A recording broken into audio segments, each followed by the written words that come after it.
अस्सलाम वालेकुम नाज़रीन। विरसा हेरिटेज रिवाइव के साथ इफ़त उमर और यूसुफ सलाहुद्दीन एक दफ़ा फिर से आपकी खिदमत में हाज़िर हैं। हमारा आज का प्रोग्राम बहुत ही स्पेशल है, लेकिन आज के प्रोग्राम की इंट्रोडक्शन से पहले आज जो हमारे खुसूसी मेहमान हैं उनसे आपको मिलवाने से पहले मैं थोड़ी सी इस प्रोग्राम के हवाले से बात करना चाहती हूँ। इस प्रोग्राम का जो मकसद था, जो यूसुफ और फ़ारूक साहब ने प्लान किया था कि हम अपना जो रवायती म्यूज़िक है, हमारी जो असल पहचान है, उसे दुनिया तक लेके चलें, उन्हें दोबारा उसे रिवाइव करें। यही हमारे प्रोग्राम का नाम भी है। और ख़ुशी की बात यह कि जो आप लोगों की तरफ से जब आप लोग इसको अप्रिशिएट करते हैं या हर जगह इस प्रोग्राम के बारे में मुझसे बात करते हैं या हम सब से बात करते हैं, उससे यही पता चलता है कि हम अपने मकसद में कामयाब हो गए हैं। And it's a big achievement for all of us, for all our team, and thank you so much for that. तो चलिए आज के प्रोग्राम का आगाज़ करते हैं। हमारे आज के जो खुसूसी परफॉर्मर हैं, ये हैं जी उस्ताद अशरफ शरीफ ख़ान पूंछ वाले, जो कि फ़र्जंद हैं उस्ताद मोहम्मद शरीफ ख़ान पूंछ वाले साहब के, और मशहूर सितार नवाज़ वो भी थे, ये भी हैं। और जनाब इन्होंने तो 10 साल की उम्र में अपनी पहली परफॉर्मेंस की थी माशाल्लाह। तब से लेके अब तक क्या इन्होंने खूब नाम बनाया है, पाकिस्तान का नाम रोशन किया है। लेकिन आजकल ये जर्मनी होते हैं, हैम्बर्ग में गालिबन में, लेकिन वहाँ भी माशाल्लाह पाकिस्तान का ही नाम रोशन कर रहे हैं। ये बताएं कि सितार अमीर खुसरो साहब ने ईजाद किया था या नहीं, क्या इसके पीछे क्या है? भाई मेरा बिलीफ तो यही है कि हज़रत अमीर खुसरो जी का ये ईजाद किया, सितार और तबला दोनों बिल्कुल दुरुस्त कहा, बिल्कुल दुरुस्त कहा। इसमें मुझे तो कोई डाउट नहीं है। अगर किसी सर को आप डाउट कह देते तो हम मान लेते हैं, बस डाउट खत्म आज से सारे। नहीं, इफ़त इसमें यह है कि हज़रत मीर खुसरो की जब बहुत बड़ी कंट्रीब्यूशन वो ये थी कि तबला जब उन्होंने ईजाद किया तो उससे उन्होंने हिंदुस्तान की जो म्यूज़िक थी उसकी बीट ही चेंज कर दी कम्प्लीटली। और वो जो एक पुराना एक तरीक़ा था जिसमें वो बजाते थे, पखावज गालिबन उस वक्त इस्तेमाल होती थी और ढोल की तरह, तो वो बिल्कुल ही आई थिंक अब शायद गालिबन सिर्फ साउथ इंडिया में तो उसका इस्तेमाल है, लेकिन जितना नॉर्दर्न इंडिया है आप देख लें, राइट अप टू बंगाल, फिर उसके बाद जो तबला था वही यूज़ होता गया। फिर जो ख़याल की गायकी थी वो भी हज़रत मीर खुसरो ने शुरू की, और आप देखें कि जितने उसके बाद जो क्लासिकल सिंगर्स आए, चाहे वो मुसलमान हो या हिंदू, उसी ट्रेडिशन को उन्होंने फॉलो किया। तो खान साहब क्या आज हमें क्या सुनाएंगे? आगाज़ किससे होगा? आज की जो शाम है वो मैं राग एमन से शुरू करूँगा। और सबसे पहले मैं शुरू करने से पहले मैं पीटीवी का शुक्रिया अदा करना चाहूँगा कि ये मेरे लिए बड़े फ़ख्र और एज़ाज़ की बात है कि इतनी तारीख़ी जगह पर मुझे अपने फ़न को पेश करने का मौका मिल रहा है, जबकि ये मेरा अपना शहर है और ये मेरा पहला विज़िट है इस जगह पर, और इसलिए मेरे लिए बड़ी आज मुझे खुशी हो रही है इस बात की। और हमें भी बहुत खुशी है कि आज हमें बहुत हमारे लिए ऑनर है खान साहब के आप परफॉर्म कर रहे हैं। और ये मैं बताता चलूँ कि खान साहब के साथ उस्ताद झारी, बिल्कुल उस्ताद हमारे मायनाज तबला नवाज पाकिस्तान के और लाहौर के, तो हम खान साहब आपको भी वेलकम करते हैं। बहुत शुक्रिया। तो राग एमन, और उसके बाद फिर जैसे जैसे मूड बनता जाएगा, फीडबैक मिलता जाएगा, और मैं उम्मीद करता हूँ कि हम सारे मिलके इसको एंजॉय करें।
गालिब का एक शेर है कि रेख्ते तुम ही उस्ताद नहीं हो गालिब, कहते हैं अगले ज़माने में कोई मीर भी था।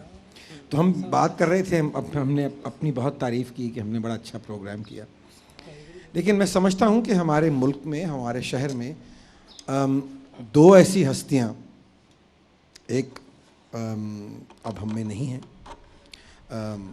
हयात अहमद ख़ान साहब, जिन्होंने लाहौर में ऑल पाकिस्तान म्यूज़िक कॉन्फ्रेंस जो है उसको शुरू किया, और आज ऑल पाकिस्तान म्यूज़िक कॉन्फ्रेंस की एग्जीक्यूटिव कमेटी की मेंबर मैसूम हमारे साथ मौजूद हैं।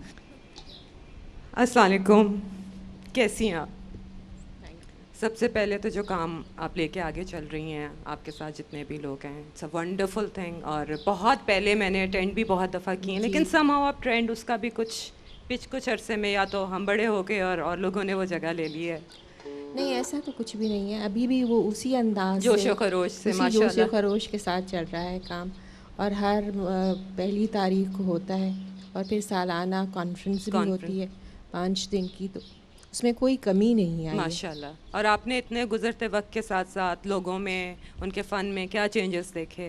नई जनरेशन है वो काफ़ी प्रॉमिसिंग है, और काफ़ी लोग, ये नहीं है कि जो क्लासिकल म्यूज़िक है वो ख़त्म हो गई है। ख़त्म तो नहीं हुई, लेकिन पहले जो लोग थे उनके लिए एक पैशन होता था, ज़िंदगी का मकसद होता था। अब न्यू जनरेशन थोड़ी सी प्रैक्टिकल है, मॉनेटरीली भी देखती है, बहुत ज़्यादा हैं, ट्रेंड्स भी बहुत ज़्यादा हैं, एंड प्लस क्लासिकल म्यूज़िक इतना पेइंग नहीं है, बिकॉज इतना ज़्यादा सुनने वाले लोग जो है ना वो कम हो गए। हमारी कोशिश तो है कि हम उसको कायम रखें और चलाएं। अब टोनी भी उन्हीं न्यू जनरेशन में से एक हैं जिनको बचपन से ही वो म्यूज़िक कॉन्फ्रेंस के साथ इनका ताल्लुक़ भी रहा है। बिल्कुल। और आप क्या समझती हैं कि इसको बच्चों में, न्यू जनरेशन में इंट्रोड्यूस या पॉपुलर कराने के लिए क्या वो अमालगमेशन जहाँ हो? पे अभी स्कूल्स भी ऐसे हैं जहाँ पे classical music is part of its curriculum, तो बहुत से बच्चे सीख भी रहे हैं। और म्यूज़िक कॉन्सर्ट के प्लेटफॉर्म से भी बहुत सारे, क्योंकि हमारे एक स्टूडेंट्स प्रमोशन का भी एक है, और हर साल हम लोग इन कैटेगरीज़ का कंपटीशन भी कराते हैं। स्टूडेंट्स में कॉलेज के स्टूडेंट्स हैं, स्कूल के स्टूडेंट्स हैं, तो कोशिश तो जारी है। Nice talking to you. और मेरे साथ ही बीना बैठी हुई एक और मैं कहूँगी खातून है जिन्होंने अपनी सारी ज़िंदगी जो है ना वक्फ़ की है कि किसी न किसी तरह आर्ट को, फ़न को लोगों की ज़िंदगी का हिस्सा बना सकें। थोड़ी सी आपसे भी बात करते हैं। आपने कथक सीखा, रक़्स सीखा भी, सिखाने की भी कोशिश की, और तकरीबन पूरी ज़िंदगी वक्फ़ की है इसमें, जब से मैं तो जानती हूँ, मैं देख रही हूँ। ये सोचें कि अपना एक जुनून था, शौक़ था, जिसकी वजह से हमने किया। वो अलहदा बात है कि वो अगर आप उसे नहीं, आपका जुनून, लेकिन माशाल्लाह काफ़ी लोगों ने इससे फ़ायदा भी हासिल किया। बहुत आपके स्टूडेंट्स हैं जिन्होंने इसे परसू भी किया। हाँ, ये कर रहे हैं कोशिश, बिकॉज अपना इंटरेस्ट था ना, और उसमें नज़र आया था कि क्लासिकल फ़न ऐसी चीज़ है जो कि बहुत फ़ायदेमंद है, उसे सीखने से बहुत कुछ इंसान सीखता है। ज़रा इस पे थोड़ा सा एक्सप्लेन करें, क्योंकि लोग सोचेंगे पता नहीं इससे क्या फ़ायदा होता है। नहीं, फ़ायदा ये है कि सबसे पहले नहायत उम्दा लतीफ़ एक फ़न है, जिससे कि आपकी जो फाइनर सेंसेस हैं वो डेवलप होती हैं। डेवलप होती हैं। ये तो अब बाहर इन्वेस्टिगेट किया है, रिसर्च की है इसके पर, कि जो कोऑर्डिनेशन एक्सरसाइज होती हैं जिस तरह की क्लासिकल में बहुत हैं, वो एकेडमिकली जो बच्चा जो करता है वो एकेडमिकली भी इम्प्रूव करता है। तो लिहाजा ये ऐसी खामखा की चीज़ नहीं है, ये ऐसी हमारे पास सदियों से जो चली आ रही है उसमें ज़ाहिर है कोई राज है। उस राज को जानने के लिए इंसान को ज़रा सा हिम्मत करके, मगर असल में दरअसल ये कि ना किसी के पास टाइम है, ना किसी के पास वो हिम्मत है कि वो इतनी देर पा ये चीज़ सीख ले। अगर टोनी से पूछा जाए तो कितने घंटे रियाजत इसने की होगी, माशाल्लाह, जो कि आप जाके बैठा है और लगता है कि एफर्टलेस है। तो वो यानी इसके पीछे रियाजत है, इसके पीछे मेहनत है, बहुत ज़्यादा मेहनत है। इंसान सोचता है कि यानी खाम खा उठ के तो ये चीज़ें आ जाती हैं, ऐसे नहीं आती। मुझे पता है, मैंने देखा है आप लोगों को रियाज करते हुए। Anyway, thank you so much. आप जैसे लोग जब तक रहेंगे, इनका पैशन रहेगा, इंशाल्लाह ये सारी चीज़ें चलती रहेंगी। तो खान साहब, आप अब हमें अब क्या सुनाएंगे? अब जैसे जैसे वक्त बीतता जा रहा है और तासुर मेरा बन रहा है राग दरबारी का। वाह वाह वाह।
सिवाय इसके कि I give you a standing ovation, इसके अलावा मेरे पास कोई लफ्ज़ नहीं है। वाह वाह वाह वाह।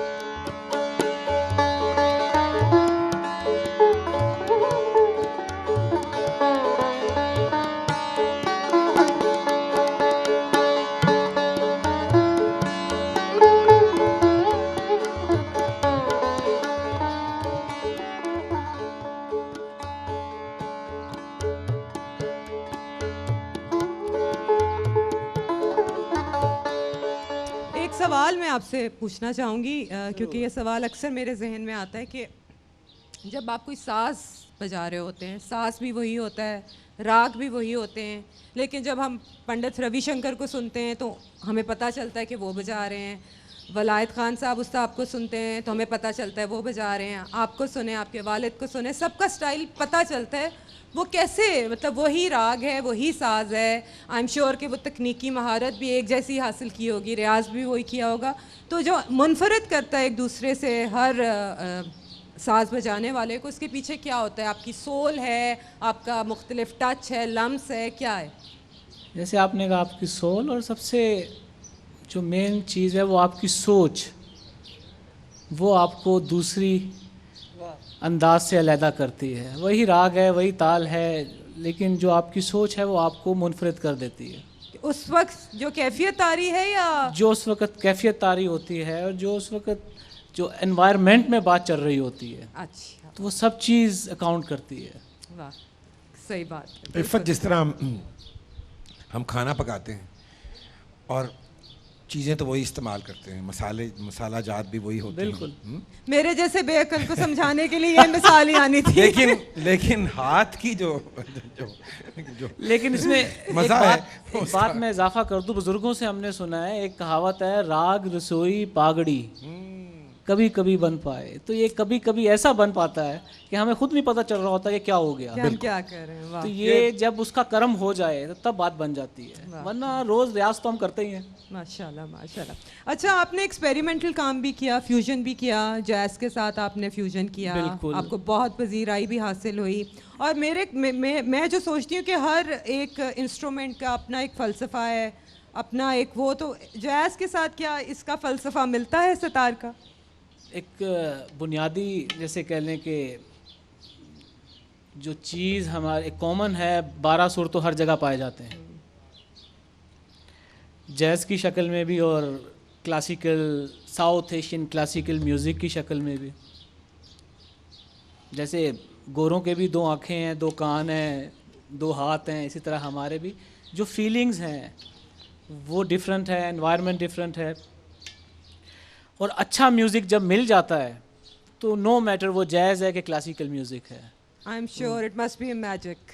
मुझे तो- मैं सोच सकती हूँ। तो इसमें क्योंकि जो मेन खान साहब, चीज़ है, जी जी, जैज भी एक ख्याल की तरह ही है। अब अगर आप उसको उसमें वो एक उसमें भी सोच ही है। इम्प्रोवाइजेशन है, कैफियत ही तारी बिल्कुल होती है, उसमें भी उसको सुनते इम्प्रोवाइजेशन हुए भी। है।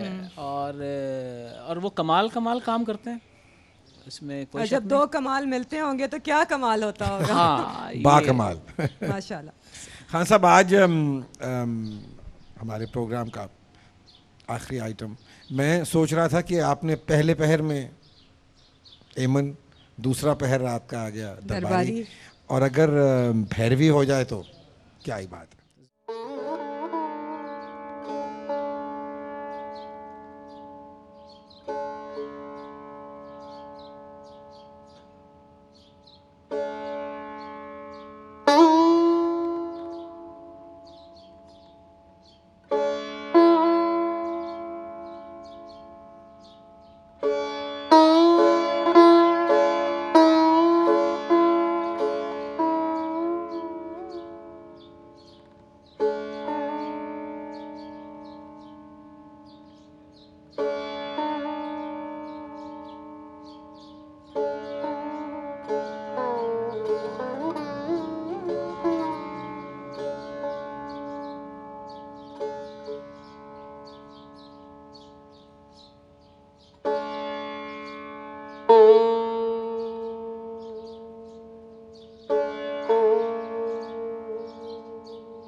माशाल्लाह, सुभान अल्लाह। बहुत सी महफ़िलें हमने यहाँ पे सुनी, अटेंड की, ज़िंदगी में वैसे भी की, लेकिन आज की ये महफ़िल कम अज़ कम मैं ज़िंदगी भर नहीं भूल सकती। माशाल्लाह, इट वाज़ एन एक्सपीरियंस। और अब मुझे पता चला कि पुराने ज़मानों में ये महफ़िलें हफ़्तों हफ़्तों कैसे चलती रहती थी। वाकई दिल नहीं करता कि ख़त्म हो, लेकिन आजकल की तेज़ ज़िंदगी में और भी कम है ज़माने में मोहब्बत के सिवा। बहरहाल आज का प्रोग्राम ख़त्म करने से पहले सिर्फ एक छोटी सी बात मैं अपनी तरफ से और यूसुफ की तरफ से यही करना चाहूँगी कि जब कोई फ़नकार किसी साज के ज़रिए आप तक अपना जब फ़न पहुँचा रहा होता है, उसमें उसकी रूह, सारी ज़िंदगी का मुशाहिदा, तज्ज़िया, इतना कुछ शामिल होता है। और अगर आप इसे दिल से सुने तो ये सवाए आपकी ज़िंदगी में प्यार, मोहब्बत, अमन और सुकून के अलावा और कुछ नहीं लाएगी। मैं ये कहूँगा इफ़त के असल विरसा यही है, जब तक ये फ़न बाप से बेटे तक जाता रहेगा इंशाअल्लाह ये फ़न कभी ख़त्म नहीं होगा। इंशाअल्लाह, और हमारा जो तरीक़ाकार है हमारी मौसीकी का सारे बरे सग़ीर में वो यही रहा है और इंशाल्लाह यही रहेगा। और इंशाल्लाह अगले हफ्ते हम एक और विरसा के एपिसोड के साथ आपकी खिदमत में हाजिर होंगे। तब तक के लिए अपनी दुआओं में हमें याद रखिए और अपना ख्याल रखिए। अल्लाह हाफ़िज़।